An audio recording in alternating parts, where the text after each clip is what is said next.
హైదరాబాద్ మహానగరంలో సోమవారం సాయంత్రం కురిసిన వర్షం ఒక్కసారిగా భయానక వాతావరణాన్ని సృష్టించింది. నగరంలోని అత్యంత రద్దీ ప్రాంతాల్లో ఒకటైన గచ్చిబౌలిలో భారీ శబ్దంతో పిడుగుపడడంతో స్థానికులు ఉలిక్కిపడ్డారు.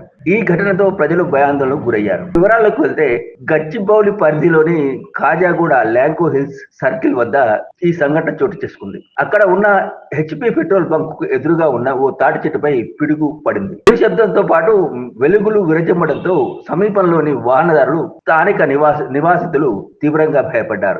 ఏం జరిగిందో తెలియక కొందరు భయంతో పరుగులు పెట్టారు. పిడుగుపాటు తీవ్రతను తాటి చెట్టు పై భాగంలో మంటలు చెలరేగి చెట్టు పాక్షికంగా కాలిపోయింది. వర్షం కురుస్తున్న సమయం కావడంతో జనసంచారం కాస్త తక్కువగా ఉంది. దీంతో ఎవరికీ ఎలాంటి ప్రాణ నష్టం జరగలేదు. అధికారులు ఊపిరి పీల్చుకున్నారు.